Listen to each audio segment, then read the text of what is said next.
Hello everyone. इस video में हम नेटिव एड्स ऑन देखते हैं कि आखिर नेटिव एड्स ऑन का क्या यूज़ है और उसको हम किस तरह से यूज़ करें और कहाँ यूज़ करें। नेटिव एड्स ऑन Native add-on in Node.js provide powerful capability for extending Node.js application with high performance and low level functionalities। यानी हम नेटिव एड्स-ऑन के क्या कर सकते हैं, इसकी परफॉर्मेंस को हम Node.js की कैपेबिलिटी को हम बढ़ा सकते हैं। किस लिए कि हम उसकी हाई परफॉर्मेंस मुझे कहीं पे चाहिए या हमें लो लेवल फंक्शनलिटीज़ अपनी ऐड करनी है, तो उसको हम नेटिव एड्स-ऑन के ज़रिए से कर सकते हैं। By leveraging C++ code, you can achieve performance optimization and access features that are not available in pure JavaScript script। तो C++ में देखिए नेटिव एड्स ऑन जो है हम C++ में करेंगे और उससे क्या होगा, हम ऐसे चीज़ें जैसे परफॉर्मेंस क्रिटिकल है हमारा कोई कोड है, ठीक है, जहाँ पे हम परफॉर्मेंस अच्छी से अच्छी चाहिए, तो हम क्यों जावास्क्रिप्ट के कोड को लिखें, यानी कोई हम लाइब्रेरी क्यों यूज़ करें। हमें अपना परफॉर्मेंस अच्छे से अच्छा चाहिए तो हम उसके लिए क्या है नेटिव एड्स ऑन कर सकते हैं, अपने C++ में खुद से कोड लिखें और उसको रन करा लें अपने एप्लीकेशन में। या ऐसी चीज़ें जैसे नॉट जो जावास्क्रिप्ट में ज़ाहिर बात है नहीं है, यानी कोई एप्लीकेशन है वो अवेलेबल हमारे पास, जैसे हम लोग कैसे काम करते हैं, यानी हम जैसे कैसे काम करते हैं, हम जैसे हम अपना कोई कोर मॉड्यूल यूज़ करते हैं Node.js में या हम थर्ड पार्टी मॉड्यूल यूज़ करते हैं, लेकिन वो चीज़ मान लीजिए अवेलेबल नहीं है और चीज़ वो हम चाहते भी हैं काम कराना, तो उसको हम नेटिव एड्स-ऑन के ज़रिए से भी कर सकते हैं, ठीक है। क्योंकि सी में तो वो ज़ाहिर बात है, सी बहुत बड़ी लाइब्रेरी का एक कलेक्शन है, तो सी में वो चीज़ें मौजूद है, हम सी के ज़रिए से कर सकते हैं, C++ के कोड के ज़रिए से कर सकते हैं। And interact directly with hardware, ज़ाहिर सी बात है हार्डवेयर से डायरेक्टली इंटरेक्ट तो कर नहीं सकते क्योंकि जावास्क्रिप्ट इसलिए तो बनी नहीं है, उसके लिए तो C++ हमारी बनी है कि वो नेटिव एड्स फंक्शनलिटी से काम बात करती है। तो ज़ाहिर बात है कहीं पे कोई ऐसी चीज़ है, मान लीजिए हमें कोई अब कोड ऐसा लिखना है जहाँ पे हमें हार्डवेयर से इंटरेक्ट करना है, ठीक है, डायरेक्टली इंटरेक्ट करना है, तो हम नेटिव एड्स ऑन करें यानी C++ में डायरेक्टली कोड लिखें उसके लिए, या ऑपरेटिंग सिस्टम के फीचर यूज़ करने हैं उसके लिए भी C++ के कोड को हम यूज़ कर सकते हैं, ठीक है। वाई यूज़ नेटिव एड्स ऑन इन Node.js, हम क्यों यूज़ करते हैं, सबसे पहली बात तो हमारा ये सवाल है, ठीक है। इसके हमारे लिए ये है कि परफॉर्मेंस भी वजह से हम यूज़ कर रहे हो नेटिव एड्स ऑन, ठीक है। Critical section of a code can be executed faster when written in C, ज़ाहिर बात है कोई कोड ऐसा है जो मान लीजिए कोई एक लूप है या कोई हम काम कर रहे हैं, कोड हमने लिखा है और वो थोड़ा सा स्लो है, ठीक है, जावास्क्रिप्ट में, क्योंकि हम लिखेंगे Node.js तो जावास्क्रिप्ट पे यूज़ करती है, लेकिन हमें नहीं चाहिए, हमें थोड़ा और अच्छे से परफॉर्मेंस चाहिए, ठीक है। जब मान लीजिए हम रियल टाइम एप्लीकेशन पे काम कर रहे हैं, डाटाबेस पे काम कर रहे हैं, ठीक है, और गेमिंग वाला कोई ऐप हम बना रहे हैं, तो हमें नहीं चाहिए वहाँ पे उस कोड को कि जावास्क्रिप्ट में लिखे, क्योंकि उसकी परफॉर्मेंस थोड़ी सी स्लो जा रही है। उसके लिए हम क्या कर सकते हैं, हम C++ में ही लिख दें उसको Node.js में, ठीक है, ये हमें ऑप्शन है नेटिव एड्स ऑन के ज़रिए से। दूसरा है कि एग्जिस्टिंग लाइब्रेरीज हम उसको utilize libraries already written in C++। देखिए ये बहुत बड़ा पॉइंट है, Node.js में जो हमारा रेयान गेल है उन्होंने क्या किया था, उन्होंने C++ की नोड जो जावास्क्रिप्ट का इंजन है वो उठाया था कहाँ से, क्रोम ब्राउज़र से V8, और उसमें नेटिव लाइब्रेरीज C++ की लाइब्रेरीज ऐड की थी, ठीक है। ज़ाहिर बात है ये काम अभी भी चल रहा है, यानी हम भी अगर जावास्क्रिप्ट की कोई लाइब्रेरी है उसमें हमें Node.js का सोल्यूशन नहीं मिल रहा है, तो हम भी क्या कर सकते हैं, उस लाइब्रेरी को यूज़ कर सकते हैं। ज़रूरी बात है हमें उसके लिए कोड लिखना पड़ेगा, ठीक है, तो हमारे पास नेटिव एड्स ऑन के ज़रिए से हम उस लाइब्रेरी से इंटरेक्ट कर सकते हैं। तीसरा हमारा ये है कि हार्डवेयर इंटरेक्शन, मान लीजिए हम directly interact with hardware component and lower level system API, हम कोई हार्डवेयर से हम डायरेक्ट बात करना चाह रहे हैं, ठीक है, मान लीजिए हम प्रिंटर से प्रिंट कराने का ऑप्शन देना चाह रहे हैं और मेरे पास सी की लाइब्रेरी ऑलरेडी मौजूद है, तो ज़ाहिर बात है हम कर सकते हैं ऐसा, ठीक है, नेटिव एड्स ऑन के ज़रिए से। एक्सटेंडेड फंक्शनलिटीज़, हम फंक्शनलिटीज़ हमें एक्सटेंड करनी, ये भी रीज़न हो सकता है कि हम नेटिव एड्स ऑन इसलिए यूज़ करना चाहते हैं, ये provide functionality that is not possible with pure JavaScript, यानी प्योर जावास्क्रिप्ट में वो कोई फंक्शनलिटी हम नहीं पा रहे हैं, ठीक है, तो हम उसको क्या करें नेटिव एड्स ऑन के ज़रिए से अचीव कर लें। वेर आर नेटिव एड्स ऑन यूज्ड, अभी हमारे पास है कि एक तो है performance critical application requiring high performance such as a real time system data processing and graphic rendering, यानी ये जो है हाई परफॉर्मेंस चाहती हैं, ठीक है, तो इनके लिए ज़ाहिर सी बात है, ये हमारा रीज़न हो सकता है, हम रियल टाइम में सिस्टम बना रहे हैं, कोई डाटा प्रोसेसिंग सिस्टम बना रहे हैं या ग्राफिक रेंडरिंग बना रहे हैं, कर सकते हैं नेटिव एड्स-ऑन को। दूसरा है हार्डवेयर से इंटरेक्ट करना चाहते हैं, interfacing the hardware device like USB, peripheral, sensors and other specified hardware. मान लीजिए कोई ये हार्डवेयर है जो आता है, मान लीजिए, और मैं सिर्फ क्योंकि जावास्क्रिप्ट तो इसलिए बनी ही नहीं है, हार्डवेयर से इंटरेक्शन करना, ऑपरेटिंग सिस्टम उसमें होना, ये C++ इसके लिए यूज़ की जाती है मोस्टली। तो मान लीजिए कोई हार्डवेयर है और हमको पता है कि हार्डवेयर ये जो है सी में ऑलरेडी यूज़ हो रहा है, सी में, उस हार्डवेयर को मैं अपने में यूज़ करना चाहता हूँ, तो ज़ाहिर सी बात है उसके लिए क्या है, नेटिव एड्स-ऑन हमारे पास अवेलेबल है। हम उसको कोड लिखें और अपने Node.js एप्लीकेशन में उसका इंटरेक्शन दे दें, कुछ भी हो सकता है वो, ठीक है। कैमरा हो सकता है, या हमारा एक थंब डिटेक्ट वो होता है कि स्कैनर हो सकता है, कुछ भी हो सकता है, वो प्रिंटर हो सकता है। सिस्टम लेवल प्रोग्रामिंग कर सकते हैं हम नेटिव एड्स-ऑन का। Task that need directly interaction with the operating system, ऐसे भी टास्क हम जिसमें हम ऑपरेटिंग सिस्टम से डायरेक्ट इंटरेक्शन चाहते हैं, उनके लिए भी हम नेटिव एड्स-ऑन लिख सकते हैं। देखिए हम अब क्या है, वैसे नॉर्मल Node.js एप्लीकेशन हम यूज़ कर रहे हैं, लेकिन हमें नेटिव एड्स-ऑन के लिए कुछ स्टेप फॉलो करने पड़ेंगे जो रिक्वायर्ड है उसको। अब देखते हैं क्या क्या है नेटिव एड्स-ऑन के लिए रिक्वायरमेंट। सबसे पहले हमें सेटअप करना पड़ेगा। देखिए ये हमारी सबसे पहला रिक्वायरमेंट है कि हम सेटअप करें, ठीक है। उसके लिए क्या है कि हमें C++ का कंपाइलर चाहिए।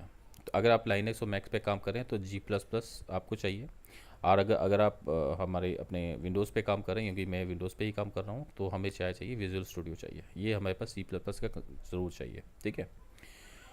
फिर दूसरी चीज़ है, हमें नोटजिप नाम का एक टूल चाहिए फॉर कंपाइलिंग नेटिव एड्स-ऑन, ठीक है। ये हमें नेटिव एड्स-ऑन को हमको कंपाइल करने के लिए हमें ये टूल मॉड्यूल चाहिए, नोटजिप। तीसरी हमें चीज़ क्या है, हमें अपने कंप्यूटर पे पाइथन भी चाहिए, क्योंकि नोटजिप की रिक्वायरमेंट में पाइथन भी आती है, ठीक है। नोटजिप जो हमारा कंपाइल करेगा तो पाइथन का भी स्क्रिप्टिंग वो यूज़ करेगा। दूसरा हमारा है क्रिएट योर प्रोजेक्ट स्ट्रक्चर, यानी या एक प्रोजेक्ट बनाइए अपना VS कोड का, जैसे Node.js में हम लोग बनाते हैं, फिर इनिशियलाइज़ करिए उसको, ठीक है। ये तो नॉर्मल चीज़ है। तीसरी रिक्वायरमेंट क्या है, राइट योर कोड, यानी तीसरा स्टेप क्या है, हम अपने C++ का कोई फाइल लिखें, बनाएं, उसका नाम दे दें। जैसे हमने यहाँ पे कैलकुलेट CC लिखा है, आप कुछ भी लिख सकते हैं, cc.cc फाइल बनानी है, और सी का कोई कोड लिखिए उस पर से, चाहे चाहे कोई लूप लिखिए, कुछ भी लिखिए, लेकिन हमें कोई एक प्रोग्राम चाहिए जिसको हम नेटिव कंपाइल करेंगे। चौथी चीज़ क्या है, हमें उसके बाद में हमें बाइंडिंग.zip नाम की फ़ाइल हमें बनानी पड़ेगी, ठीक है। This file test Node.zip how to build your एड्स-ऑन, ठीक है। इसमें ज़ाहिर बात है, इस फाइल के अंदर हम उस फाइल का नाम बताएंगे, कौन सी फाइल, ये वाली फाइल, ठीक है। क्योंकि हमें उसको बताना पड़ेगा, क्योंकि Node.zip जो है इस फाइल को रीड करेगा, क्योंकि यहाँ से वो कंपाइलर ट्राई करेगा, ठीक है। एक हिसाब से वो कन्फिग्रेशन यहाँ से लेगा। पांचवा है कि हमें एड्स-ऑन, हमें बिल्ड द एड्स-ऑन, हमें जो एड्स-ऑन हमने बनाया, यानी C++ की जो फाइल बनाई, उसको बिल्ड करने के लिए हमें क्या करना पड़ेगा, Node.zip के कमांड यूज़ करने पड़ेंगे। तो Node.zip का जो कमांड है, पहले हमारा Node.zip कॉन्फ़िगर है, फिर इसके जब ओके हो जाएगा, सक्सेसफुली रन हो जाएगा, फिर हम Node.zip बिल्ड करेंगे।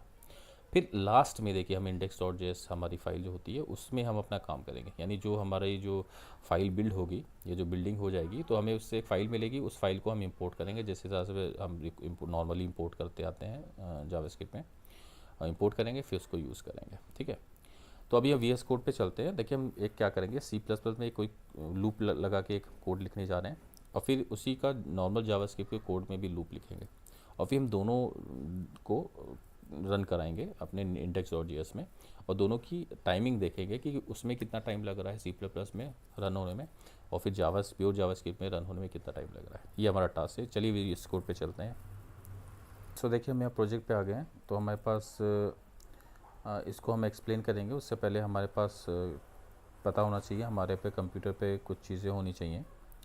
एक फर्स्टली ये चीज़ है कि हमारे पास पाइथन इंस्टॉल करें, क्योंकि हम एक टूल इंस्टॉल करेंगे, एक मॉड्यूल इंस्टॉल करेंगे Node.zip नाम का, उस वो इंटरनली डाउनलोड ये पाइथन को स्क्रिप्टिंग को यूज़ करेगा। तो हमें कंप्यूटर पे ये होना चाहिए, ठीक है। दूसरी चीज़ है कि हमारे पास विजुअल स्टूडियो, अगर हम विंडोज़ यूज़ कर रहे हैं तो हमारे पास विजुअल स्टूडियो होना चाहिए,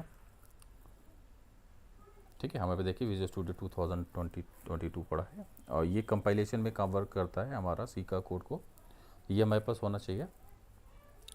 थर्ड इंस्टॉलेशन क्या है कि अब हमारे पास होना चाहिए npm इंस्टॉल -g और हमारा Node.zip, ठीक है। तो क्योंकि हाइफन जी इसलिए लगा क्योंकि मुझे ग्लोबल इंस्टॉलेशन चाहिए। आप इसको कहीं से भी कर सकते हैं, ज़रूरी नहीं है आप यहाँ से टर्मिनल से करिए। आप इसको विंडोज़ का जो पावर शेल है वहाँ से भी कर सकते हैं। npm install -g नोडजिप। नोडजिप नाम का मॉड्यूल है, क्योंकि मुझे ग्लोबल चाहिए, इस अपने प्रोजेक्ट के लिए नहीं चाह रहा मैं, ग्लोबल काम वर्क उसको चाह रहा हूँ। इसीलिए ये 3 चीज़ें रिक्वायरमेंट है आपको, इन्वायरमेंट जो चाहिए 3 चीज़ों का। उसके बाद में देखिए ये 3 हमारी फ़ाइलें हैं। 3 फाइलें, जैसे कि अभी हम लोग स्लाइड पे बात पूछे, 3 फाइलें चाहिए। कैलकुलेटर डॉट सी, एक मैंने एक सी फाइल ना बनाई है, इसमें सी का मेरा कोड है। मैंने बाइंडिंग जिप बनाई है। ये कॉन्फ़िगरेशन फाइल है एक हिसाब से हमारी, किसके लिए, नोड, जब हम कमांड चलाएंगे नोड जिप का, उसके लिए वो यहाँ से कॉन्फ़िगर पढ़ेगा, क्योंकि वो इसको पढ़ेगा फिर उसको यहाँ पढ़ करके उसको इस फाइल का पता चलेगा। ठीक है। उसके बाद में मैंने इंडेक्स एक बनाई है नॉर्मली, तो मैंने इंडेक्स को बाद में एक्सप्लेन करता हूँ। तो अभी तो इस पर फोकस करिए, ये 2 फाइलें हमारी हैं। ठीक है। इसमें इस फाइल में सी का कोड है हमारे पास। ठीक है। मुझे एक सी का कोड चाहिए। ठीक है। उसको कंपेयर करूँगा मैं जावास्क्रिप्ट कोड के साथ में। तो क्या है, 2 लूप हैं, यानी एक लूप तो सी का है, देखिए ये है इस फाइल में, ये लूप है। मैं पूरा आपको एक्सप्लेनेशन नहीं करना चाहता हूँ सी के कोड को, कि सी कैसे वर्क करता है, वो रिक्वायरमेंट भी नहीं है यहाँ पे। मैं सिर्फ बताना चाहता हूँ, देखिए एक लूप में यूज़ कर रहा हूँ यहाँ पे, इतनी इन 4-5 लाइनों को, इसके लिए आपको समझना है। मैंने एक वेरिएबल लिया है, डबल लिया है, एक्स में वैल्यू दी है, वाई में वैल्यू दी है, फिर मैंने फॉर लूप चलाया है, वो इतने टाइम्स तक की चलेगा, यानी आप सोचिए कितने लाख टाइम चलेगा ये। उसके बाद में उसका टोटल देके स्टोर होगा, x equal to x plus y, और फिर टोटल को हम रिटर्न कर रहे हैं। ठीक है। तो ये चीज़ है कि ये लूप हम मुझे लिखना है सी में, तो मैंने इतना कुछ किया है। ठीक है। उसके बाद में मैं क्या करूँगा, इसको इंडेक्स में कॉल कर लूँगा, जैसे नॉर्मली हम अपना इंपोर्ट करते हैं मॉड्यूल को। ठीक है। इसी कोड को मैं वहाँ यूज़ कर लूँगा। ये कॉन्फ़िगरेशन फाइल है जो नोट जिप कमांड चलाऊँगा उसके लिए रिक्वायरमेंट है। ठीक है। अब हमारे पास सब बढ़ते हैं, अपना कमांड यूज़ करते हैं। क्या यूज़ करते हैं, नोड जिप कॉन्फ़िगर। ठीक है। ये नोड जिप कॉन्फ़िगर मेरा पहला कमांड है जो मैं अब यूज़ कर रहा हूँ। इसको एंटर दबाते हैं।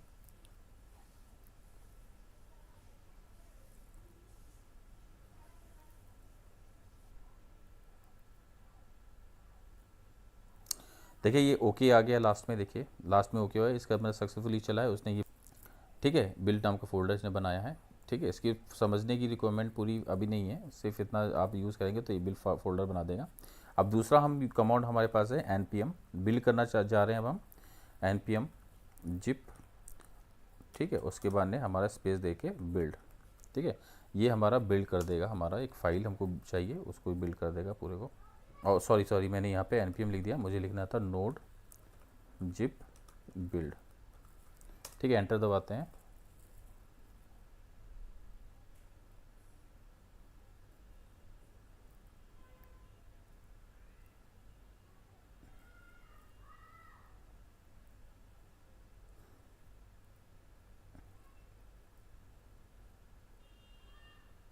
देखिए ये भी सक्सेसफुली हमारा हो गया। देखिए जिप इन्फो ओके हो गया, यानी हमारा एक सक्सेसफुली बिल्ड हो चुका है नेटिव एड्स ऑन।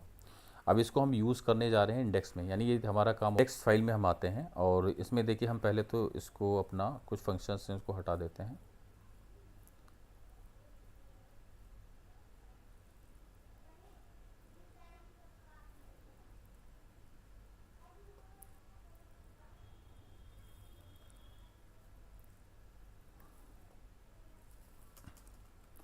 देखिए 2 चीज़ें आप समझिए इस टाइम पे क्या है।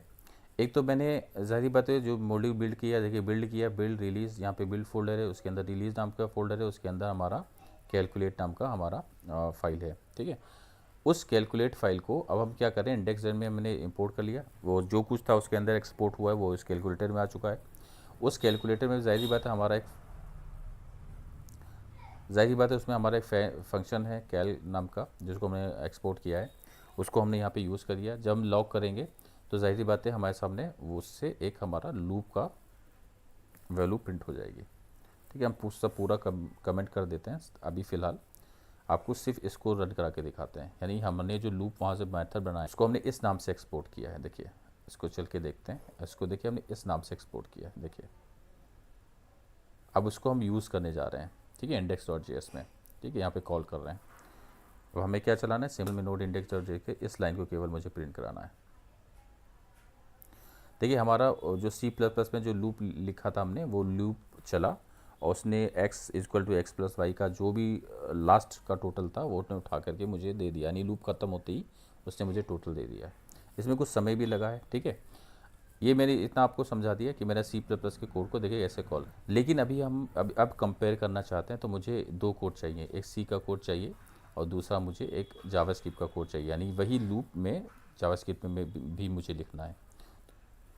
अब देखिए मैं फुल आपको कोड समझा रहा हूँ यहाँ पे। एक तो मैंने जावास्क्रिप्ट में एक वही चीज़ लिखी है जो मैंने सी में लिखी थी, वही लूप मैंने जैसे लिखा था लॉजिक, वैसे सेम लॉजिक है, कोई अंतर नहीं है। तो ये तो कैल्क हमारा जो है जावास्क्रिप्ट का हमारा फंक्शन हो गया, वही चीज़ एक लूप यहाँ हो गया जावास्क्रिप्ट का, एक लूप हमारा सी में है, उसको हम इस ऑब्जेक्ट के जरिए से एक्सेस करेंगे। दूसरा मैंने एक टाइम नाम का बनाया है कि मुझे टाइम चाहिए, ठीक है, ताकि टाइम मुझे पता चले कि स्टार्ट होने से पहले क्या टाइम था, उस फंक्शन के स्टॉप होने पे क्या टाइम था, ठीक है। इसको हम थोड़ा मिनिमाइज़ कर देते हैं। और फिर यहाँ पे देखिए मैंने ये कोड यूज़ किया है, इस कोड को आपको दिखाते हैं।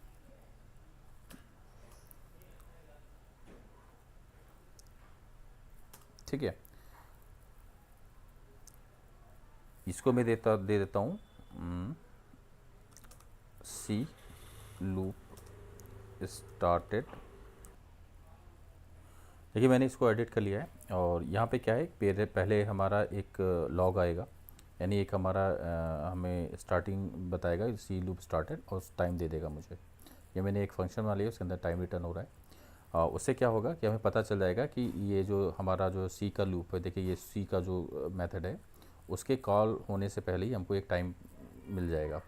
फिर उसके ख़त्म होते ही एंड का भी मुझे सी लूप एंडेड एट उसका भी टाइम मिल जाएगा, ठीक है। फिर उसके बाद में मैंने जेएस का, ये जब पूरा मेरा सी का टाइमिंग मुझे एक पता चल जाएगी, उसके बाद में जेएस का लूप स्टार्ट होगा और जेएफ का लूप मुझे पता चलेगा जेएस का लूप स्टार्ट हो रहा है। और फिर जेएस का देखिए ये हमारा जेएस जावास्क्रिप्ट का जो हमारा ये जो है मेथड वो कॉल हो जाएगा, ठीक है। उसके बाद में मुझे दोनों के स्टार्ट और एंड के टाइम मिल जाएंगे। अब इसमें हम क्या कर सकते हैं, इससे मुझे एक डिफरेंस पता चल जाएगा कि जो हमारा लूप था इसके अंदर जो लूप है उसमें कितना टाइम लगा और जो हमारे जावास्क्रिप्ट के लूप में कितना टाइम लगा, दोनों में डिफरेंस पता करने में। एक लाइन भी मैं दे देता हूँ यहाँ पे।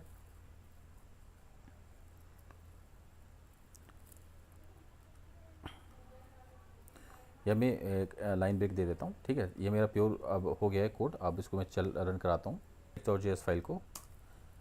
अब मुझे टाइमिंग पता करनी है। देखिए सी का लूप यहाँ पे स्टार्ट हो चुका है और इसका टाइम ये था और एंड भी हो गया। देखिए अब जावास्क्रिप्ट का लूप हमारा स्टार्ट हो चुका है, अब वो लूप चल रहा है अभी भी, अब उस लूप का एंड हो गया है। अब देखिए दोनों का टाइमिंग में डिफरेंस देखते हैं। जब सी का कोड हमारा चला था तो उसका टाइम, मेरे पास टाइम था 20:36, ठीक है। और उसके जब एंड हुआ है तो हमारा हुआ है 20:36:4 पे हुआ था। ये हमारा मिली सेकेंड भी इसमें दे रहा है, तो 20:36:8 पे हमारा ख़त्म हो गया था ये, ठीक है। और जो जावास्क्रिप्ट का जो कोड हमारा स्टार्ट हुआ है वो 20:36:8 पर स्टार्ट हुआ है और वो 20:36:15 पे ख़त्म हुआ जा करके। आप समझिए इस बात को, यानी ये मिनट है हमारा, ये सेकेंड है, यानी 4 सेकेंड से स्टार्ट हुआ और यानी 8 सेकेंड, यानी 4 सेकेंड में ही उसने लूप ख़त्म हो गया था सी का। लेकिन जावास्क्रिप्ट का लूप स्टार्ट हुआ था 8 सेकेंड, यानी 36:8 पे स्टार्ट हुआ था हमारा और 36:15 पे, यानी हमारा 7 सेकेंड में पूरा हुआ है। यानी ये जो था सी ने क्या किया है, 4 सेकेंड के अंदर ये हमारा कैलकुलेशन किया है, लूप हमारा ख़त्म किया है। जावास्क्रिप्ट ने 7 सेकेंड में, ठीक है, लगभग 7 सेकेंड में उसने लूप को ख़त्म किया है। तो यानी 3 सेकेंड का हमारा ऑप्टिमाइजेशन हो गया है। यानी परफॉर्मेंस हमारे कोड की किससे ज़्यादा बेटर मिल रही है, हमें मिल रही है सी से बेटर मिल रही है। तो जाहिर सी बात है हम नोड का ऐसा एप्लीकेशन बना रहे हैं नोड जेएस में जिसमें परफॉर्मेंस माने रखती है, रियल टाइम एप्लीकेशन हम मान लीजिए बना रहे हैं, तो हम उसका कोड फिर सी में ही नेटिव एड्स के ज़रिए से लिखें। तो ये देखिए हमारा एक यूज़ केस हो गया, हमने एक देश समझ लिया कि हम क्यों यूज़ करते हैं नेटिव एड्स को। एक यूज़ केस है, बाकी बहुत सारे यूज़ है। यह तो परफॉर्मेंस की बात है। मान लीजिए अभी तो मैंने हार्डवेयर वाली काम ही नहीं किया कि हार्डवेयर से मुझे इंटरेक्ट करना है, ऑपरेटिंग सिस्टम से इंटरेक्ट करना है, कोई लाइब्रेरी यूज़ करना है या कोई जावास्क्रिप्ट का मुझे पैकेज मिल ही नहीं रहा है, तो मैं नेटिव एड्स के ज़रिए से काम करूँ। होप आपने ये सब बातें समझ ली होंगी और नेक्स्ट वीडियो में मिलते हैं। Thank you.